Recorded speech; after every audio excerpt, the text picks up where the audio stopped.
Ok, si on terminait notre drapé, qui, vous le souvenez, on l'avait commencé avec un modèle de thé d'oreiller, donc une thé d'oreiller qu'on a pris, qu'on a accroché sur un fond noir, et puis on a créé cette forme. Alors on va le terminer. Je vais commencer par corriger certaines erreurs évidentes, juste parce que j'ai envie, mais c'est pas nécessaire parce que c'est un drapé, c'est pas les proportions n'ont pas besoin d'être exactes. En fait, ça dépend de ce que vous recherchez. Si vous voulez reproduire exactement ce que vous observez, à ce moment-là, ça devient très important. Et c'est très important de s'entraîner à ça, à faire de l'observation, du dessin par observation soutenue, parce que quand vous allez dessiner la figure humaine, l'anatomie, d'après un modèle, ça va tout de suite paraître si vous faites des erreurs de proportion, parce que le cerveau connaît par cœur le corps humain, surtout les mains, le visage, les pieds, et donc il va tout de suite voir s'il y a une erreur. Alors, cette partie-là ici est beaucoup dans la lumière. Il y a un petit peu de zones un peu moins pâles que les autres, mais je vais les faire très délicatement au 2H. Cette partie ici, il y a un peu moins de lumière que cette partie ici. Donc ici, je vais le laisser comme ça. Mais il y a une partie ici qui contient de l'ombre. Pas de l'ombre, pardon. Ouh là là, pas de l'ombre.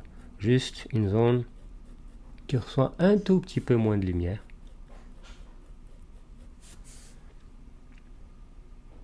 Et ici, par exemple, vous voyez, il y a un trait ici de lumière assez intense.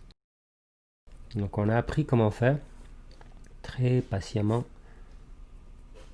dans le sens du volume. Et je ne suis pas nécessairement obligé de suivre le volume comme ça. Ça, on va suivre la forme du volume, comme par exemple ici, vous voyez, c'est comme une espèce de cylindre. De faire des traits comme ça. Ça va être important quand on va faire des hachures à l'encre, encre de Chine. Mais ici, ce que je peux faire, c'est des traits comme ça, ensuite des traits comme ça, ensuite des traits comme ça. Donc je suis le volume et par petits traits. Si je fais ça très doucement, sans appuyer, ça paraîtra pas ces transitions et on va quand même sentir le volume.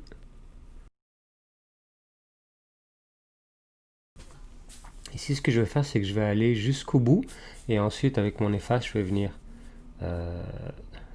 dessiner avec l'efface. En fait, avec la gomme à effacer, je vais dessiner le trait de lumière qui est plus intense.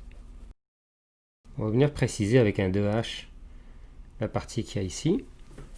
Ici. Donc, vous voyez qu'il y a un trait bien sombre. Ici, j'ai comme un peu d'ombre comme ça. Un peu arrondi. Il est un peu moins prononcé sur le drapé. Alors, on va effacer l'excédent ici. Voilà, il est plus comme ça. Je reviens avec le 2H. Excusez-moi, c'est pas le 2H, c'est le 2B. Voilà, bon, c'est tout ça. Je reviens avec le HP. Ensuite le 2H. Parce qu'ici, il y a un petit peu d'ombre dans cette zone bombée légèrement. Il y a de l'ombre projetée ici. Bah, c'est pas de l'ombre projetée. Bah, oui, il y a un petit peu d'ombre. Le drap du dessus fait en sorte que il y a moins de lumière sur celui du dessous. Ici, il y en a un peu. Et là, je reviens avec mon HP. Parce qu'ici, à peu près à cette hauteur-là, il y a le pli de la couture.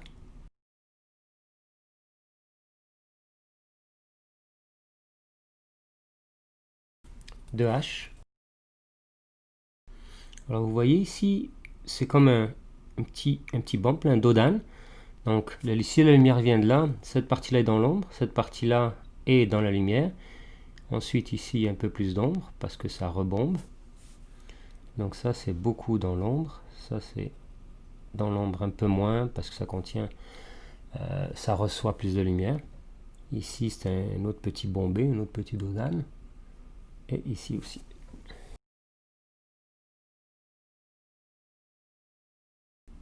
Ici aussi, il est légèrement bombé, donc j'ai un peu plus, c'est un peu moins pâle que le reste. Ici aussi, un peu moins pâle. Bon, on va essayer quelque chose, parce qu'ici, je suis pas content, j'ai fait des croisés, des hachures croisées, qui n'ont pas tellement de sens. Alors, si on essayait d'estomper. Donc je vais prendre mon estampeur, je nettoie une partie ici, et j'y vais doucement, je vais regarder ce que ça donne.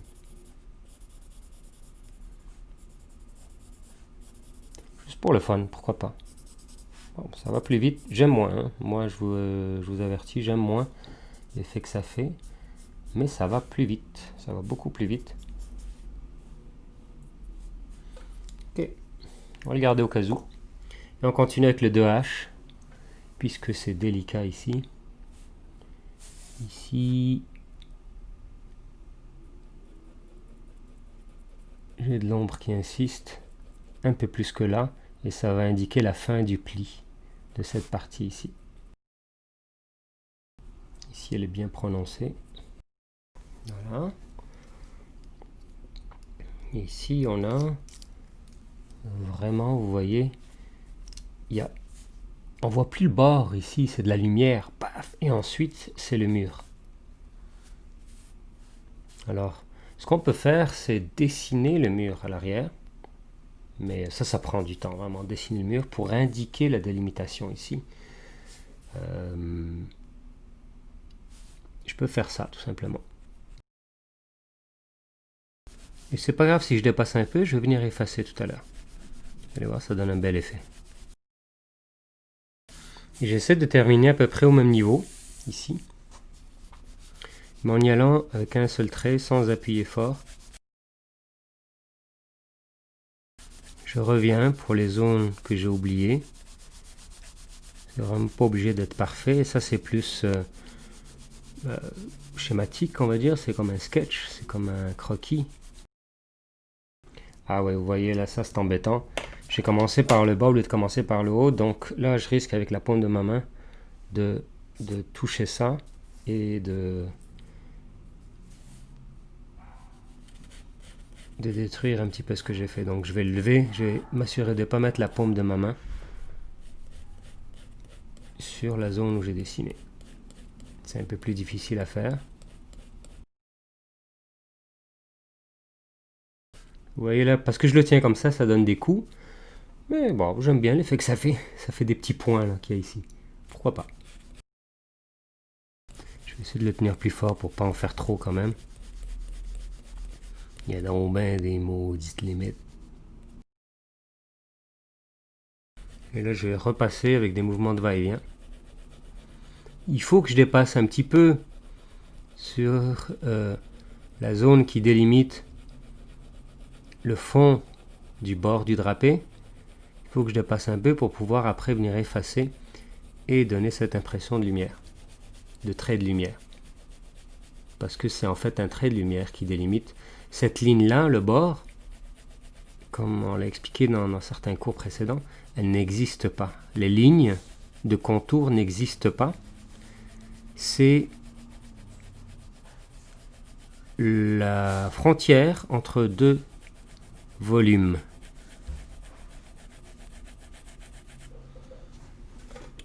Voilà.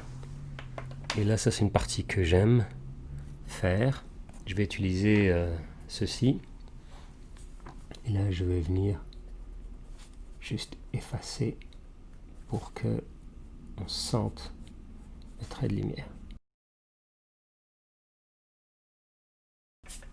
Ouais, l'effet que ça fait, ah, c'est cool. C'est vraiment cool. Et là, faut quand même adoucir. Ouais, c'est trop franc là. Entre ici et là, c'est trop franc, donc je vais adoucir un peu.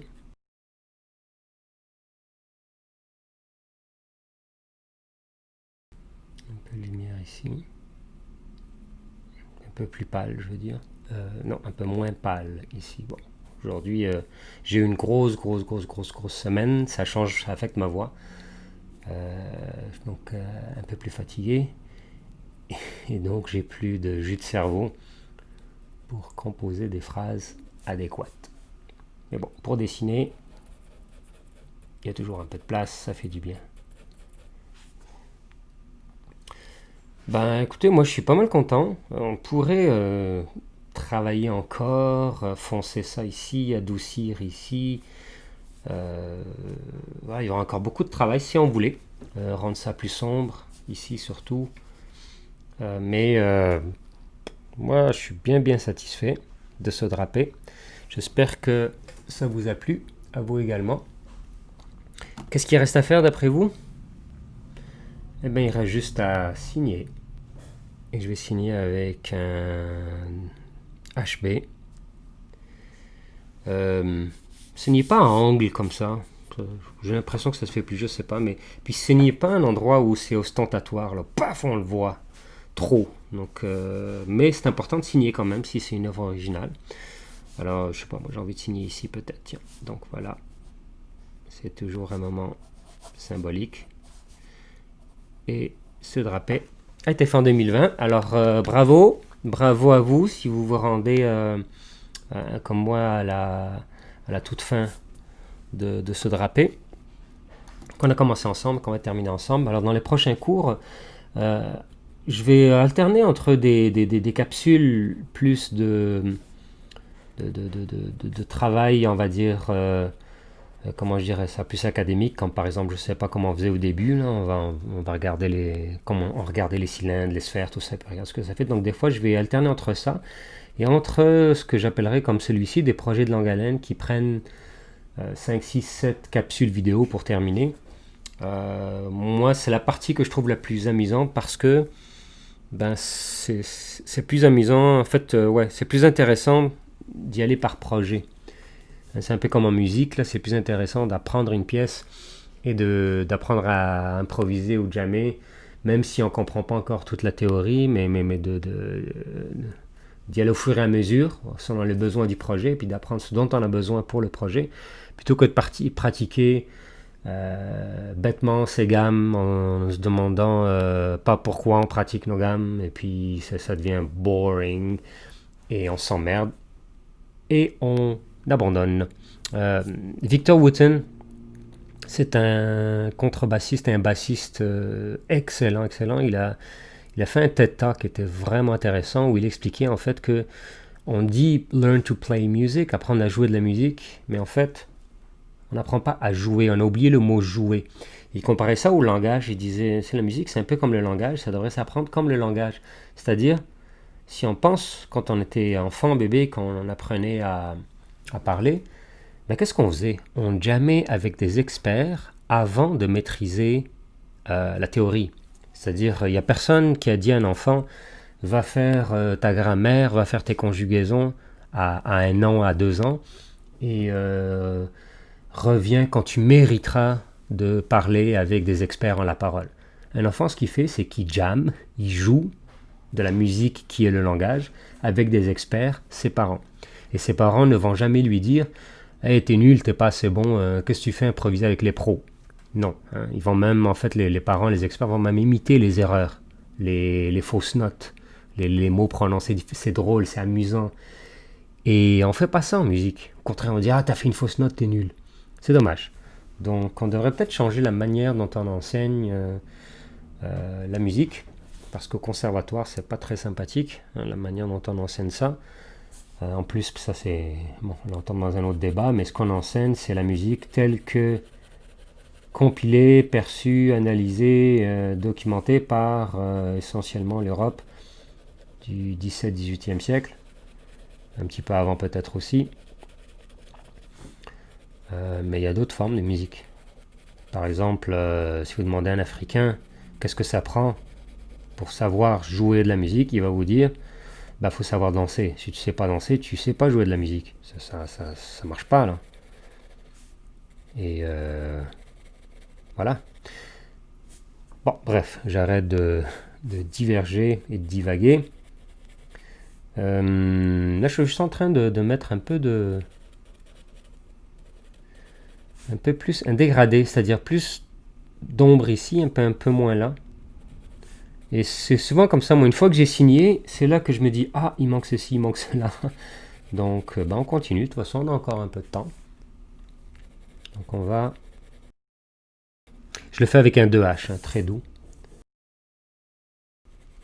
Et là, c'est important de ne pas dépasser cette ligne de lumière. Elle doit rester franche. Donc, il faut que je fasse attention de ne pas dépasser, de ne pas empiéter dessus. Ici, j'ai besoin que ça paraisse plus franc.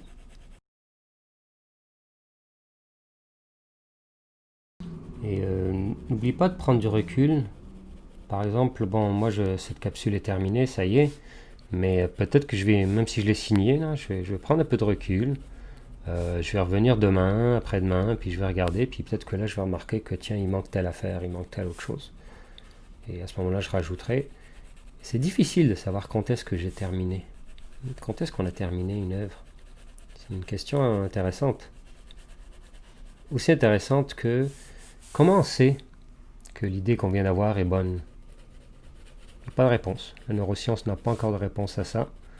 C'est notre intuition, notre feeling, notre ressenti qui nous dit bah, je le sens bien. Et c'est un critère de sélection ou une technique de mesure, si on veut, qui est tout aussi valable que des trucs plus statistiques, plus mathématiques qu'on peut faire après. Alors moi, je vais prendre un peu de recul justement. Et je décrète que je l'aime bien. Je suis très satisfait. Je me dis bravo. Il faut quand même être content et fier de soi. C'est un beau travail qu'on vient de faire. Alors, écoutez, n'hésitez pas à me contacter si vous avez des questions. Sinon, pratiquez votre drapé. Je vous conseille, si vous venez d'arriver sur ma chaîne YouTube, de commencer par le chapitre 1, les formes géométriques de base, parce que on apprend à comprendre le comportement de la lumière dans des formes géométriques de base. Et la majorité des objets dans la vie, on peut les approximer grosso modo par des formes géométriques du base. Vous voyez, ça c'est un cône, ou ici c'est un bout de cylindre. Donc les formes géométriques, c'est quoi? Si vous avez suivi le cours numéro 1, le chapitre 1, c'est les cylindres, les sphères, les prismes, les cubes, les rectangles, les prismes sous forme de forme rectangulaire. Il y a les pyramides aussi, mais il y a les quadriques, c'est-à-dire tout ce qui est sphérique, cylindrique, parabole, hyperbole, tous ces machins. Donc on apprend à comprendre le comportement de la lumière, comportement de l'ombre, donc forcément là-dedans aussi. Et ça nous aide après quand on fait notre drapé. Okay. Alors voilà, donc c'est pas exactement le drapé que vous voyez vous ici. C'est pas, j'ai fait des erreurs d'observation, comme vous vous souvenez ici, cette crête là, ce sommet de la cordillère des Andes, on peut le voir comme ça. C'est pas, vous voyez que c'est une montagne ici, avec un flanc à droite qui est dans le soleil, un flanc à gauche pardon qui est dans le soleil, puis un flanc à droite qui est dans l'ombre. La crête ici, là où la chaîne de montagne tourne, c'est un peu plus haut par rapport à ça. Et ça, en fait, pour évaluer, il faut régulièrement tracer des obliques, des droites, des verticales, des horizontales, pour voir où est-ce que les choses intersectent. Sinon, on peut facilement se tromper. C'est vraiment hallucinant combien le cerveau nous joue des tours quand on essaie d'observer ce qu'on voit. On ne dessine pas ce qu'on voit, on dessine ce qu'on croit voir, et on dessine ce qu'on conçoit être ce qu'on voit, ce qui est très différent. Et donc, on doit entraîner notre cerveau à arrêter de faire ça. Ça prend du temps, ça prend beaucoup de temps, ça prend beaucoup de travail, mais ça se fait et ça développe une partie de votre cerveau qu'on développe peut-être plus assez à l'école, qu'on aurait besoin de développer parce que ça nous aide à être plus créatif, ça nous aide à être plus complet, ça nous aide à devenir une meilleure version de soi-même et c'est un peu le but de notre vie, je crois. Bon, je commence à être un peu trop philosophique, mais en apprenant à dessiner, on devient une meilleure version de soi-même, puis on ne sait jamais quand est-ce que ça va nous servir. En plus, ça fait du bien à l'âme, ça fait du bien au corps, ça fait du bien à l'œil, et voilà, ça fait que du bien finalement. Alors, bon dessin, amusez-vous bien, et on se voit une prochaine fois, un prochain cours.